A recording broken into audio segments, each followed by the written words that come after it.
프란체스코의 유언 세 번째 시간입니다. 오늘 이 시간은 성경 한 구절을 함께 읽어보면서 시작하려고 합니다. 너 사람의 아들아, 내가 너에게 하는 말을 들어라. 저 반항의 집안처럼 반항하는 자가 되지 마라. 그리고 입을 벌려 내가 너에게 주는 것을 받아 먹어라. 그래서 내가 바라보니 손 하나가 나에게 뻗쳐 있었는데 거기에는 두루마리 하나가 놓여 있었다. 그분께서 그것을 내 앞에 펴 보이시는데 앞뒤로 글이 적혀 있었다. 거기에는 비탄과 탄식과 한숨이 적혀 있었다. 그분께서 또 나에게 말씀하셨다. 사람의 아들아, 내가 보는 것을 받아 먹어라.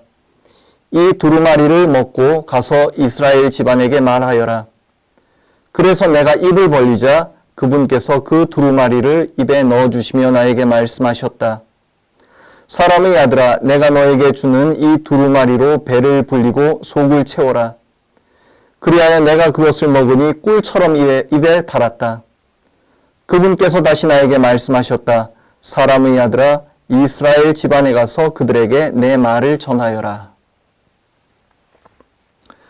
이 성경 말씀은 한 인간이 하느님의 말씀을 전하는 예언자로 변화하는 과정을 말해주고 있습니다. 하나님께서 먼저 그에게 순종을 요구하시면서 비탄과 탄식과 한숨이 가득 적혀 있는 두루마리를 먹고 그것으로 배를 채우라고 말씀을 하십니다. 이 말씀을 하나의 은유로 생각을 한다면 하느님의 사람으로 변해가는 과정은 비탄과 탄식, 한숨이라는 인간에게는 쓰디쓴 체험들을 동반함을 알 수 있습니다. 하지만 그것들을 순종의 마음으로 받아들일 때 그것은 꿀과 같이 단 것으로 변화합니다. 정확히 얘기하자면 쓴 것이 단 것으로 변화하는 것이 아니라 체험을 쓰게 받아들이던 인간이 달게 받아들이는 인간으로 변화하는 것을 의미하고 그 후에 비로소 그는 하느님의 말씀을 전하는 복음의 사도로 변화하게 되는 것입니다. 이 에제키엘 예언서의 말씀은 특별히 회개 초기의 프란체스코의 체험과 변화를 우리에게 설명해 주는 듯합니다. 프란체스코는 입을 열어 유언을 시작하면서 자신이 어떻게 회개 생활을 시작하게 되었는지를 말해줍니다. 그리고 가장 먼저 젊은 시절 자신이 가장 혐오했었던 나병 환자와의 만남을 언급합니다. 우리는 전기를 통해서 프란체스코 회개의 시작에 관한 많은 이야기를 들었습니다. 그 시기에 프란체스코는 영적이고 신비롭고 강렬한 체험들을 많이 한 것으로 전해집니다. 기사가 되기 위해서 머나던 그 길을 떠나던 중에 하느님의 환시를 통해서 자신의 꿈을 접고 다시 아시시로 되돌아왔던 스폴레토 환시의 체험이나 아니면 다미아노 십자가 앞에서 무너져가는 나의 교회를 다시 세워라 라는 사도적인 소명을 받았던 체험들, 그리고 아시시 귀로주교와 온 시민들 앞에서 옷을 모두 벗어버리고 회개의 삶을 선언했던 일들, 이런 일들 모두 강렬하고 중요한 사건들입니다.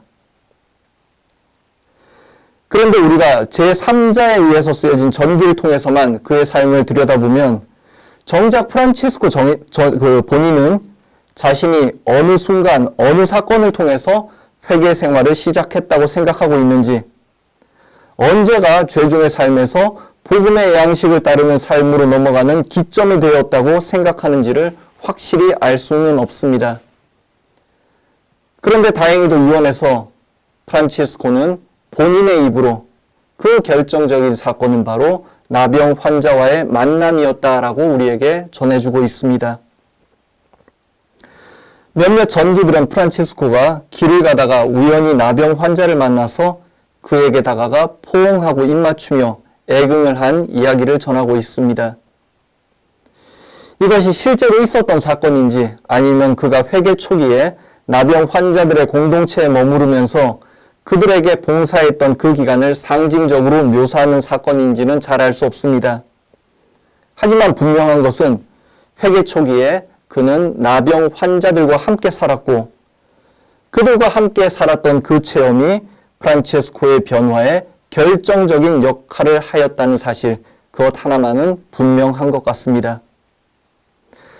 나병 환자 체험의 특징은 결코 그것은 영적인 체험이 아니라 영과 육을 동반하는 전인적이고 실존적인 체험이라는 점입니다.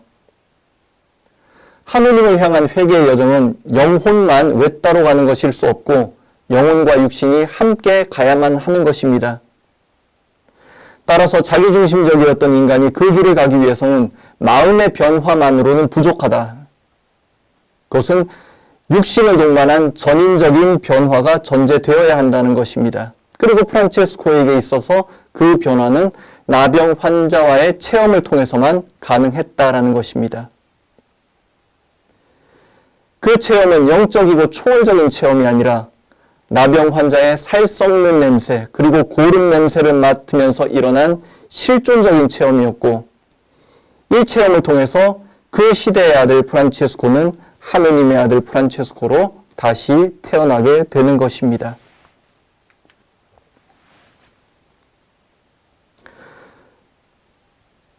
그는 유언에서 자신을 나병 환자들 속으로 이끄신 것도 주님이셨고, 자신이 그들 사이에서 한 일은 자비를 실행하는 일이었다고 전하고 있습니다.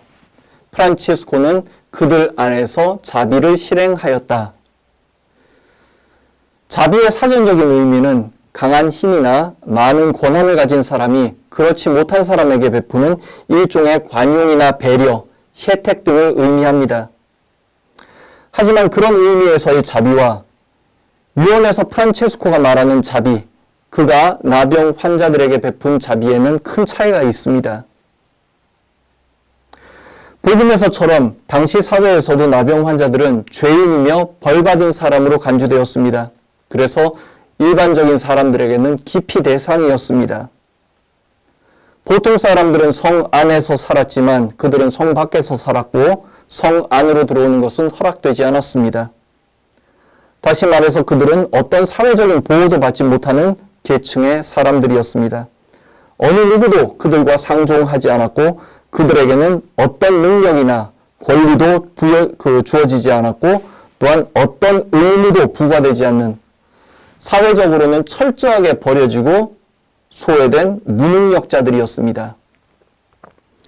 반면에 프란체스코는 그들과 전혀 다른 계층의 사람이었습니다. 나병 환자가 성 밖에서 머무르고 있었다면 그는 성 안에 보호 안에 머무르고 있었고, 그 사회에서 할 수 있는 일들은 모두 할 수 있는 자격이 그에게 주어져 있었습니다. 다시 말해서 프란체스코가 그 시대의 주류였다면 나병 환자는 그 시대의 가장 작은 사람들이었다고 할 수 있습니다. 하지만 하느님의 신비는 프란체스코를 그들 속으로 이끄셨고, 그들에게 프란체스코가 한 일은 특별한 사업이 아니라 바로 그들과 함께 그들처럼 사는 것이었습니다. 그리고 바로 이것이 프란체스코가 베푼 자비가 사전적 의미의 자비와 다른 점입니다. 프란체스코는 나병 환자보다 강한 힘이나 높은 권한을 가지고 그들에게 자비를 베푼 것이 아니라 오히려 자기가 가지고 있었던 힘과 권한을 다 버리고 그들과 하나 되는 자비를 베풀었다는 것입니다. 세동료 전기에서 말하고 있는 것처럼 그는 이렇게 하느님의 은총으로 나병 환자들의 가족이 되었고 반려가 되었으며, 그의 유언에서 그가 말하고 있듯이 그는 그들의 한가운데 머물면서 겸허하게 시중들었다. 한가운데 머무르면서 겸허하게 시중들었다. 이것이 바로 그들 안에서 프란체스코가 베푼 자비의 내용입니다. 그리고 프란체스코로 하여금 그런 선택을 가능하게 했던 것은 바로 성자이신 예수 그리스도께서 사람이 되시어 우리에게 자비를 베푸셨다는 사실에 자각에 있습니다. 내가 이미 넘치는 자비를 받은 사람이라는 자각이 그로 하여금 나병 환자 안에서 자비를 베푸는 삶을 살도록 이끌었던 것입니다. 마태복음서 18장에서 한 종이 임금에게 10,000달란트의 빚을 지고 아내와 자식과 가진 것을 다 팔아서 그것을 갚아야 할 처지에 임금은 그를 가엾게 여겨서 그도 풀려나고 그 빚도 탕감받게 됩니다. 그런데 그 후에 그 종이 한 일은 자신에게 100데나리온을 빚진 친구의 멱살을 잡고 애원하는 그를 감옥에 넣은 것입니다. 그 매종한 종에게 임금은 이렇게 이야기를 합니다. 내가 너에게 자비를 베푼 것처럼 너도 내 동료에게 자비를 베풀었어야 하지 않느냐. 프란치스코가 나병 환자를 향해 나아갔던 것은 사회적인 강자가 약자에게 베푸는 불우이웃 돕기가 아니었다는 것입니다. 그 원동력은 자신이 이미 넘치도록 하느님의 자비를 받았다는 인식, 누구보다도 큰 빚을 탕감받았다는 그 이해가 그로 하여금 스스로 나병 환자들 안으로 들어가게 만들었던 것입니다. 그리고 이러한 인식은 회개 생활을 이끌어가는 가장 강력한 원동력입니다. 내가 회개의 삶을 삶으로써 그 보답으로 천상의 상급을 받는 것이 아니라 이미 천상의 상급을 받은 사람이기에 그 힘으로 회개의 여정을 걸어가는 것. 예수 그리스도께서 우리와 함께 계시면서 자비를 베풀어 주셨던 것처럼 나 또한 자비를 베푸는 것이야말로 사랑에서 사랑으로 이어지는 프란치스칸 삶의 하나의 모범이 되는 것입니다. 이 자비를 실행하는 삶은 나병 환자 안에서뿐만이 아니라 프란치스코가 평생을 살아온 삶이라고 할 수 있습니다. 프란치스코의 모든 언행, 행동 그리고 그 밖의 모든 것은 궁극적으로 자비를 베푸는 것이었습니다. 내가 받은 것을 나도 베푸는 삶. 인간을 위해서 당신 자신을 비우신 그리스도의 사랑과 자비를 나도 실천함으로써 그리스도에 대한 일치의 장으로 나아가기 위함이었습니다. 이것이 프란치스코의 삶 속에 일관되게 드러나는 지향점이라고 할 수 있습니다. 이 시간 여기에서 마치겠습니다.